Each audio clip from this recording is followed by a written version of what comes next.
Thanksgiving has always been weird in my family, but this year felt different, like something inside me finally snapped.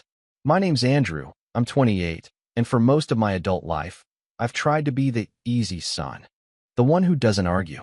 The one who shows up on time, helps clean up, sends thank you texts, and nods along politely when my mom brags about my younger cousins like they're the second coming of Einstein. I've never made a scene. I've never even raised my voice in a family gathering, no matter how many passive-aggressive jabs were thrown my way. I was raised to not make a fuss, and for a long time, I thought that was maturity. That being the bigger person meant biting your tongue and playing nice, even when your own family acted like you were some weird extra who wandered into their perfect sitcom. But something about this Thanksgiving changed that. Let me back up a bit. I work in IT, mostly freelance cybersecurity contracts for small businesses, and lately, I've had a pretty decent run. I don't flaunt it. My apartment is modest. My car is a 2014 Corolla, and I've never posted a single hustle culture quote on Instagram. But I'm stable, independent, no debt. I pay my bills early. I've helped a few friends get on their feet, and just that morning, Thanksgiving morning, I'd approved a $5,000 transfer to help my dad cover a car repair that he couldn't afford up front. He'd called me 2 days earlier, sounding tired, frustrated. Andrew, listen, the dealership said it's the transmission. They want $5,000, and they won't even start the work without a deposit. I'm already maxed out from your mom's dental stuff. You think you could spot me until the end of the month? I didn't even think twice. Yeah, of course, I said. I'll send it over Thursday morning. He sounded genuinely grateful. I don't know what we'd do without you, son. Those words stuck with me, not because they were sweet, but because they were so rare. My dad's not the most expressive guy. He's usually all sarcasm and shoulder pats. So when he dropped something that sounded almost sincere, I took it at face value. I showed up to Thanksgiving with a bottle of wine in one hand and my famous cornbread stuffing in the other. My cousins were already there, gathered in the living room around the TV. They're all younger than me, 20, 22, 24, loud, smug, fresh out of college or still in it, wearing cologne like it's armor. One of them, Tyler, was bragging about how he closed a $60,000 deal at his startup like he'd just cured cancer. My aunt was eating it up, nodding like he'd made the Forbes list. I sat on the armrest of the couch for a bit, said hi to everyone, then drifted into the kitchen to help Mom set up. Can you grab the paper plates, honey? She asked, barely looking at me. Sure, I said. Do you want the good ones, or just? She cut me off. Doesn't matter. You're sitting with the kids anyway. I froze. What? She looked at me like I was being difficult. The adult table's full. There wasn't enough room. I glanced toward the dining room. It was the same table we'd used every year, the one that comfortably sat 10. My dad, my uncle, my aunt, my mom, my older sister and her husband, and 3 open seats. One of which, historically, was always mine. I don't mind squeezing in, I offered, half laughing, trying to keep it light. I can grab a stool. But my sister chimed in from the hallway, her voice dripping with faux sympathy. Oh, Andrew, it's just easier this way. The kids actually like you, right? The kids, by the way, are all legally old enough to drink and vote. I said nothing, just nodded and went to the kitchen corner, where they'd set up a rickety folding table with mismatched chairs, plastic utensils, and a lopsided centerpiece made from construction paper. Like we were staging some middle school arts and crafts fair. My name was on one of the paper napkins in Sharpie. No one else seemed to find this weird. No one said, wait, Andrew's 28. Why is he at the kids' table? No one offered their seat, or even pretended to notice. I sat down across from Tyler, who barely looked up from his phone. Dinner began. Toasts were made. Plates passed. At some point, my uncle raised a glass and said, here's to the next generation making waves. And everyone clapped while Tyler smugly nodded like he'd just won an Oscar. Then came the moment.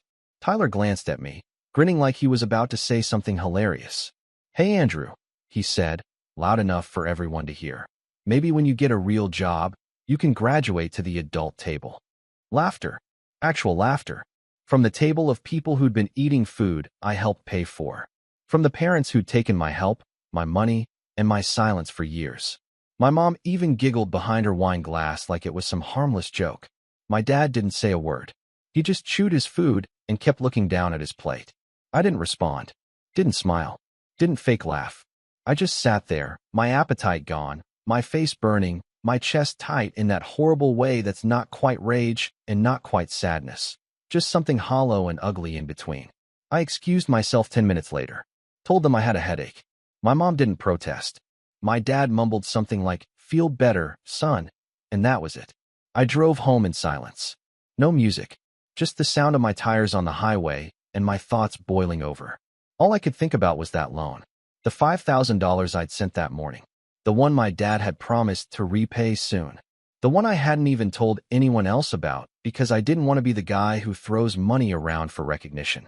So when I got home, I sat down at my desk, logged into the portal for my business banking account, and clicked Cancel Transfer. The funds hadn't posted yet. I was still within the window to reverse it. I hovered for a second. Then I clicked Confirm.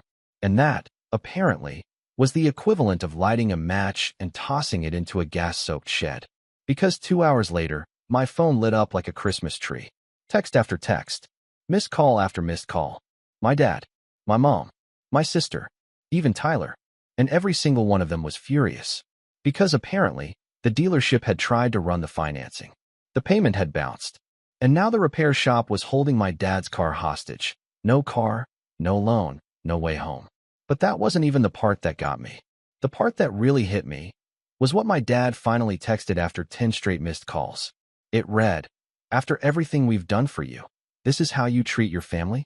I stared at that text for a long time. After everything we've done for you, this is how you treat your family?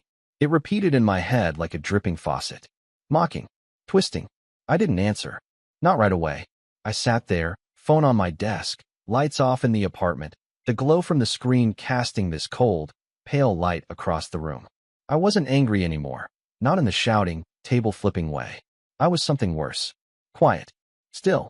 That kind of stillness where your brain stops spinning in circles and starts lining things up. Making connections. Seeing patterns that you've spent years ignoring. It wasn't just Thanksgiving. It never was. That was just the crack in the dam. I started replaying everything in my head. Moments I'd brushed off or laughed about at the time because, well, that's just family, right? Like how my sister got a brand new Honda for her 21st birthday while I was told a used car builds character. Or how my cousin Tyler, the same one who humiliated me over dinner, borrowed $3,000 last year for a once-in-a-lifetime crypto investment and never paid it back, and no one cared because he's just figuring things out. Meanwhile, when I was unemployed for 6 months in my early 20s, my mom told me I was a burden and suggested I look into truck driving because clearly computers weren't working out. Or how every Christmas, the big gifts somehow always skipped my name. I got a sweater. My sister got concert tickets. I got socks. My cousin got an Apple Watch. And every year, I smiled and said thank you like it didn't sting. I'd internalized it. All of it. Like maybe if I just worked harder, kept being helpful, stayed quiet, eventually I'd earn my seat at the table, literally and metaphorically. That one day they'd look at me and see someone valuable, someone equal. But Thanksgiving proved something. That no matter how much I gave, how much I earned, how much I bit my tongue, they would always see me as less. And now I had text messages to prove it. The barrage came in waves. Dad, I needed that loan, Andrew. I told you I was stranded. Mom, you're being dramatic. This is not how you handle a disagreement. Sister, you embarrassed Dad. This was cruel. Grow up. Tyler, wow. Big man move. You realize he was counting on that. Each one hit like a brick, and with every ping, I felt this quiet wall building inside me. A barrier made of years of overlooked birthdays, of condescending smiles, of being asked to fix Wi-Fi at every holiday while they laughed behind my back. But it was the second message from Dad that finally broke something inside me.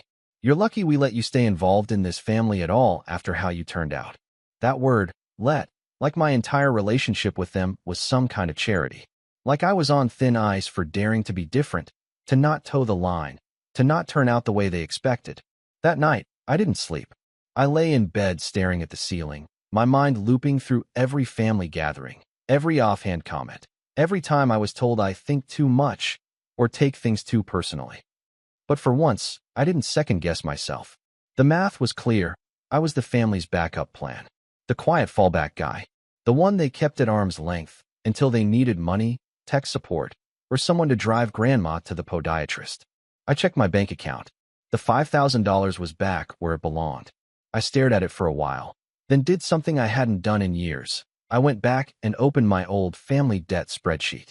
Yeah, I kept one. It started as a joke years ago. Just a little Excel sheet titled IOUs and Broken Promises, where I kept track of money I'd loaned out just for a few weeks. I hadn't updated it in over a year, but the numbers were still there. A $500 loan to my sister for a surprise vacation she never mentioned again. $1,200 for mom's emergency dental work. $3,000 for dad's failed landscaping side business. $300 here. $200 there. Always with a smile. Always with the promise of, I'll get it back to you soon. The grand total? $12,580. And that was just the cash. That didn't include the favors. The weekend airport drop-offs. The IT consulting I did for free for Tyler's startup. The time I edited my cousin's entire grad school essay. And he didn't even say thank you. Just forwarded it to 3 friends and said, my cousin's good with words. He'll help you too. It was all so clear now. I was never part of the family. I was a service they used. The next day, I didn't respond to anyone. I didn't check my texts. I turned my phone on silent and spent the day doing things for myself. Cooked a real breakfast, went for a walk, even rewatched one of my favorite movies without interruption. And the weirdest part? I felt calm. But of course, the silence didn't last. That evening, my sister showed up at my apartment. She didn't even knock like a normal person, just started pounding on the door like she was trying to break it down. I opened it, already bracing myself. Are you serious? She barked before I could say anything. What kind of childish stunt was that? I blinked. You mean not giving away my money? She scoffed. You humiliated Dad. Do you even understand what you've done? I crossed my arms. He humiliated me. In front of the whole family. And no one said a word. That was just a joke. No, I said sharply. It wasn't. And even if it was, maybe I'm just done laughing. She stared at me like I'd grown a second head. Wow, you're really letting your ego ruin everything. My ego. I laughed. Not loud. Not dramatic. Just a bitter little exhale. You all have spent years treating me like some second-class cousin. And the one time I push back, I'm the villain? My sister rolled her eyes. It's not that deep, Andrew. You've always been sensitive. There it was. The classic shutdown. I'd heard it 100 times. You're too quiet. You overthink things. Don't take it so seriously. Translation, your feelings aren't valid. I stepped aside. If you came to return the money you owe me, we can talk. If not, we're done. She hesitated. For a second, I thought maybe she'd acknowledge it. But instead, she scoffed again and walked off, muttering, unbelievable. I shut the door behind her and locked it. Then I opened my laptop and started writing an email. A very specific email. To my dad's car dealership. See, I knew the place. I'd helped him pick it out. I still had the contact information for the guy in financing. I didn't send anything that day, not yet. But I typed something up, saved it, and left it in drafts. Because suddenly, an idea had started forming. Not just about the car. About everything. It was time they saw who I really was. Not the background character. Not the quiet ATM. Not the kid they shoved at the folding table. No, it was time they met the Andrew who'd been quietly rebuilding himself for years. The one with receipts. With records. With plans. The one who finally stopped apologizing for existing. And that's when things really started to spiral. It's strange how silence can be both suffocating and liberating at the same time. After my sister stormed off that night, the phone calls stopped. The texts, too. My family has always had this unspoken rule. If you don't play along, you get iced out. It wasn't the loud, dramatic kind of disowning. It was quieter, more strategic, like slowly fading someone out of a group photo. I'd seen them do it to a cousin who came out as gay, to an uncle who married outside the culture. And now, it was my turn. I thought it would destroy me. But the truth? It felt like freedom. At first, yeah, it was painful.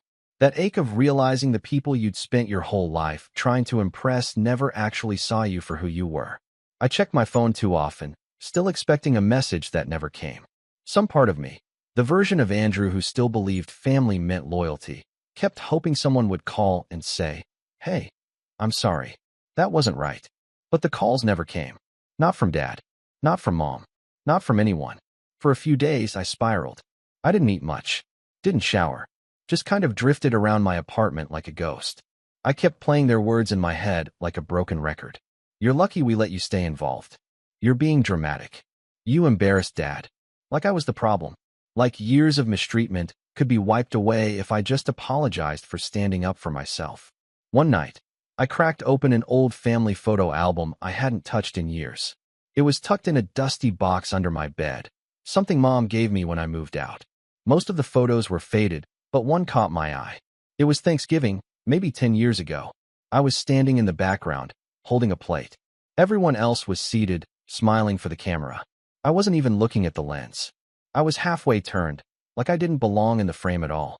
I stared at that picture for a long time. And something shifted. That was the last night I let them define my worth. The next morning, I made a list. Not a revenge list, not yet, but a rebuild list. A plan to start living like someone who mattered, who deserved better, who didn't need a seat at their table because he could build his own. First, I cleared my calendar. Every Sunday dinner invite, every holiday ping, every "you coming to cousin's baby shower?" text. I deleted it all. I blocked numbers. I archived threads. If they weren't going to treat me with respect, they didn't get access to my time. Next, I poured myself into work. Freelance IT had always been feast or famine, but I'd gotten good at it. I started reaching out to past clients, letting them know I was taking on new projects. Within a week, I landed 2 gigs, both cybersecurity audits for mid-sized companies. By the end of the month, I had 4 more. My income tripled. I bought a second monitor, upgraded my desk chair, built a real office in the spare room that had always just been storage. But it wasn't just about money. It was about reclaiming identity. I started running again, something I hadn't done since college. Not because I wanted to look a certain way, but because I needed to feel movement. To remind myself I was still here, still capable, still alive. I changed my diet, started reading again, picked up an old hobby, woodworking, that I used to love before life got too noisy. I even built a bookshelf, by hand, and filled it with titles I'd always meant to read. Each nail I drove and felt like planting a flag in my own future. And slowly, I stopped waiting. Stopped waiting for their approval.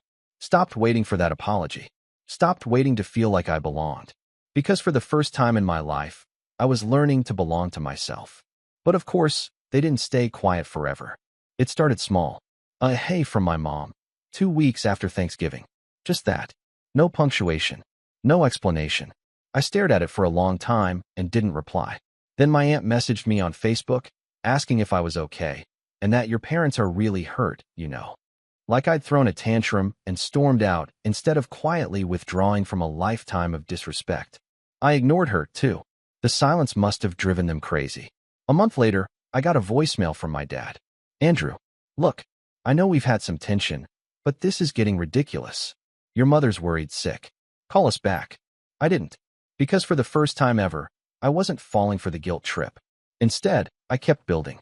In January, I launched a side business, a digital privacy consulting firm for small creators and influencers.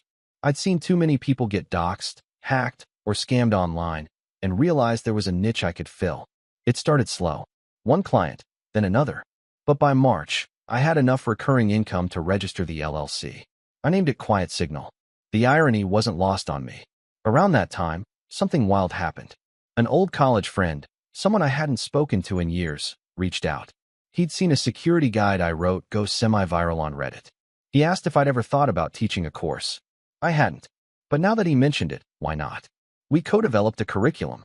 I recorded modules, set up a site, and launched a basic online class in digital privacy basics. Within 2 weeks, over 500 people signed up. I made more in a single month than I had in most years. But more than the money, it was the emails that got me. Messages from people thanking me, saying I made something confusing feel simple, that they felt safer, seen, in control. It hit me like a freight train. All the things my family had mocked, my quiet nature, my overthinking, my love for details, were the exact things that made me valuable to others. I wasn't broken. I was just in the wrong environment. And that realization lit a fuse I didn't even know was there. Because once you stop trying to prove your worth to people who refuse to see it, you start thinking about justice, about consequences, not out of bitterness, but balance. I didn't want revenge. Not really. What I wanted was accountability. So I reopened that email draft I'd written weeks earlier, the one to my dad's dealership, and began to refine it. But more than that, I started digging into old receipts, into legal rights, into all the ways I'd been used, financially, emotionally, even professionally. I'd always played nice, but nice was over. And what I discovered next changed everything. Especially one document my dad never thought I'd kept. A contract.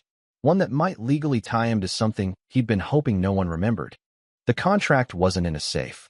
It wasn't hidden in a lockbox or tucked away in some envelope labeled "Do Not Open." It was in a folder titled simply, "Old Taxes," buried inside a cloud storage account I hadn't touched in over 6 years. And yet, there it was. A PDF labeled "Loan Agreement," March 2017. My name. My dad's signature. His driver's license scanned on page 2. 5 pages total, dry language, boilerplate terms, but it was all there.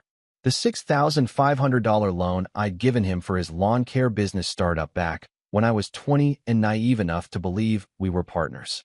The business flopped within 9 months. He'd blamed the economy. I never saw a dime back. But this wasn't just about the money. The final page included something else. A handwritten note he'd insisted on adding at the time, scrawled above the signature line. If I fail to repay this amount, I forfeit all rights to claim sole ownership of Andrew's old truck, which is currently in my name for insurance purposes only. That line hit like a thunderclap, because that truck, I'd forgotten all about it. Back then, it had been my lifeline, a beat-up Toyota Tacoma I bought in college. The registration had been moved to Dad's name during a complicated insurance issue, and after the loan drama, he just kept it. I moved to the city and didn't need it, and he swore he'd just use it for errands. But over time, it became his second vehicle. He even listed it on his taxes as a business asset. But technically, legally, it was mine. And suddenly, I saw it all with fresh eyes. Not just the truck, but every casual betrayal dressed as practicality. It's just easier this way, that conveniently benefited him and erased me. Every deal where I took the risk and he took the reward. So I printed that contract, made 2 copies, and started planning. This wasn't just about a car. This was about drawing a line, reclaiming what was mine, inch by inch. I didn't go nuclear. Not yet. I was strategic, patient, and quiet, just like they'd always taught me to be. Only now, I was applying that quiet in a way they'd never expected. First, I reached out to a former client, Mark, who owned a used car lot on the edge of town. We'd worked together the year prior on a payment portal redesign. I'd helped secure his customer database after a minor breach. "Mark," I said over coffee, "hypothetically, what happens when someone tries to sell a truck they don't actually own?" He chuckled. "Title dispute. You get lawyers involved." "What?" "No reason," I smiled.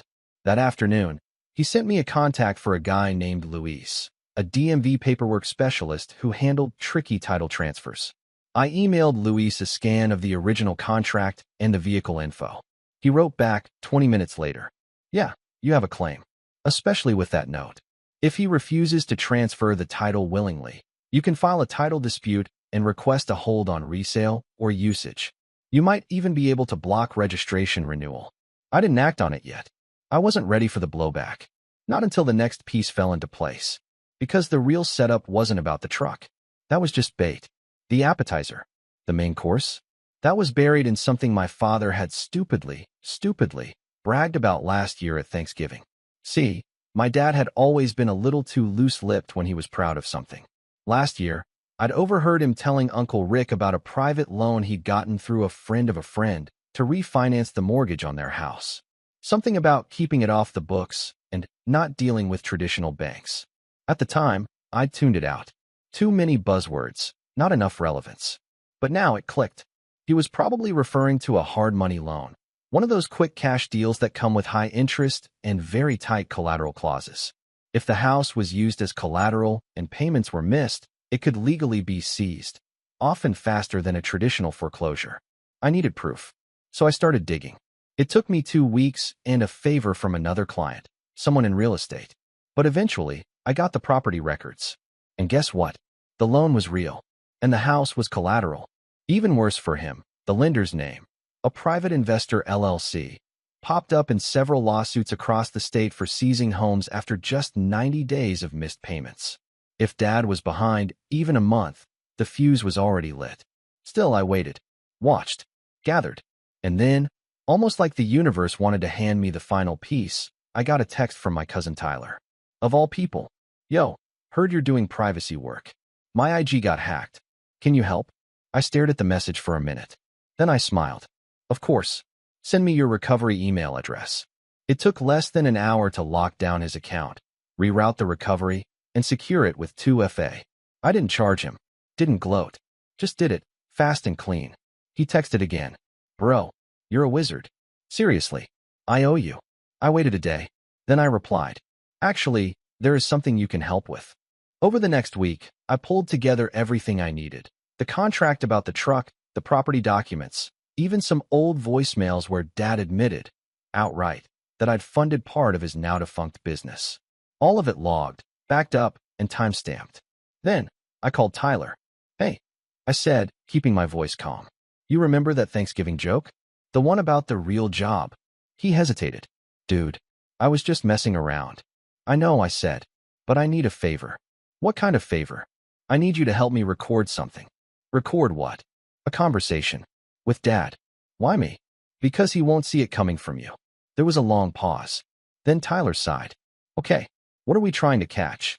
I didn't answer directly. Because it wasn't just about catching anything. It was about setting the trap. And when Dad finally called again, this time, pretending everything was normal, asking if I could grab lunch soon, I knew the time had come. I agreed. Pick the place. Neutral ground.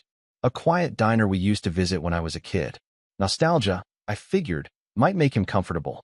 Loose. And it did. He showed up in his usual uniform. Work boots, windbreaker, slight grease on his hands like he'd come straight from a project. He grinned when he saw me. Been too long, kid. I didn't smile. We made small talk. He asked about work. I told him things were going fine. He mentioned how Mom's been missing you, and how we don't want things to be weird forever. Then, slowly, he shifted. Listen, he said, leaning forward, lowering his voice. About that money. I know you probably felt ambushed. That was never the plan. But you know how your mom gets when she's stressed. The car, the holidays. He trailed off. I just nodded. Let him keep going. I was going to pay you back, he said. Still plan to. We're just tight right now. You know how it is. There it was. The lie. Because I didn't know how it was. I had the loan documents. I had the repayment schedule. I knew exactly how tight things were, and just how close he was to defaulting on his mortgage if another emergency hit. I looked him dead in the eye. Dad, I said quietly, do you remember that truck? The one you've been using for the last few years. He blinked. What, the Tacoma? Yeah, you still have it. Sure. Why? Because I want it back. He laughed. Thought I was joking. I didn't flinch. I'm serious. The smile faded. Andrew, be reasonable. I reached into my bag and slid a copy of the contract across the table. I'm being precisely reasonable. He stared at it. Read the first few lines. His jaw tensed. This was a handshake deal. No, I said. It was a written contract. With your signature. And if you don't hand over the keys, I'll file a claim. Which, by the way, could complicate the hard money loan attached to your house. You know, the one with the 90-day clause? His face went pale. You wouldn't. I leaned back. I would. And you know why? Because I'm done being the quiet one. The ATM. The backup plan. We sat in silence. He didn't argue. Didn't shout. Didn't threaten. He just looked stunned. And when I stood up, I didn't even say goodbye. Because this wasn't the end. This was just checkmate in 4. And the final move was still to come. The truck was in my parking lot the next morning. No note. No knock on the door. No angry text. Just parked neatly in front of my apartment building. Keys placed on the windshield under the wiper, like it had returned on its own. It was surreal, walking out there. The same beat-up Tacoma I'd once hauled college furniture in. The one I used to drive when I dreamed of being seen by my family. The one I worked late nights to buy, only to hand it over because my dad needed it more. And now it was mine again, legally, contractually, emotionally. I climbed in. The smell hit me first. Old leather, pine-scented air freshener, and faint motor oil. I turned the ignition. Still ran like a champ. I didn't smile. Not yet. Instead, I drove it straight to Mark's lot. He appraised it on the spot. Said with some detailing and a little work on the suspension, he could get me a decent offer, cash or trade. I didn't even hesitate. Sell it, I said. And give me whatever you can by Friday. Need the cash fast. No, I said. Just don't want it sitting outside my place another day. It wasn't about the money. It was about the line in the sand. I wasn't keeping souvenirs. That was Monday. By Wednesday, I had the check. By Thursday, the message finally came through, from my mom this time. Your father told me what you did. We're disappointed, Andrew. This isn't how family behaves. And just like that, I knew they still didn't get it. Because this was how family behaves.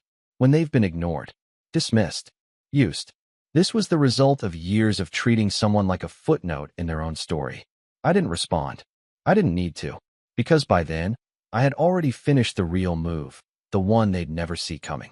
See, while I'd been collecting truck contracts and property records, I'd also quietly been working on something else. Remember that online course I launched? The digital privacy guide that went semi-viral? Well, it exploded. After a few strategic Reddit posts, a guest appearance on a mid-sized tech podcast, and a glowing tweet from an influencer with 200K followers, the course hit over 6,000 paid signups. And the reviews? 5 stars across the board. People weren't just buying the course, they were sharing it, recommending it, trusting me. Within 3 months, I was pulling in more revenue than I'd made in any full-time job. Enough to pay rent 6 months ahead, stash a chunk into savings, and, most satisfying of all, completely sever financial ties with my entire family. Which I did. Formally, I sent each of them a certified letter. Brief, polite, legal.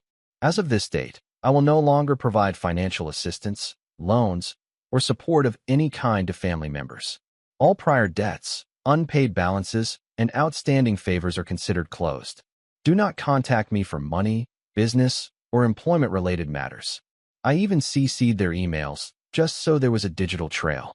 Within hours, the fallout began. My sister called first. Voicemail, of course. No apology, just venom wrapped in guilt. Wow, cutting off your own blood? After everything we've done? You're seriously going to be that guy? Then my mom. We raised you better than this. What happened to the Andrew we knew? Even Tyler tried to play mediator. Dude, I get you're mad, but don't you think this is a little extreme? But the truth was, I wasn't mad anymore. I was done. And with that clarity came something I hadn't felt in years. Peace. But the final twist? That came 2 months later, when I got a LinkedIn message from a recruiter at a major media company. They were launching a new podcast, something about digital privacy, online safety, tech ethics, and they wanted a consultant, someone with experience, someone who could explain complex systems to regular people in a way that didn't sound like a robot. I met with them, shared my course, gave them stats. By the end of the month, I was signed on as their lead consultant. Remote, 6-month contract, generous pay. One of the producers even said, "You have this calm, surgical clarity when you talk, like you've been through some stuff." I laughed.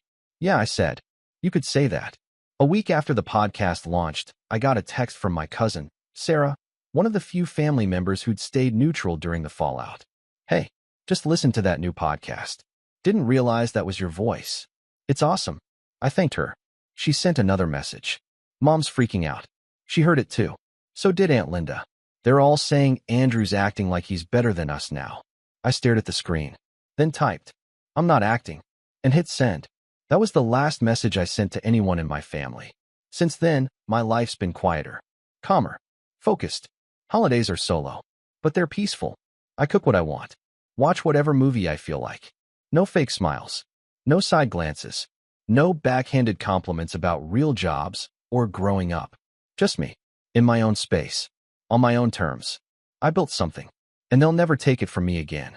They used to laugh at the quiet one. Now they can sit in their own silence. I don't need their table, because I've built my own. And the seat at the head, that's mine.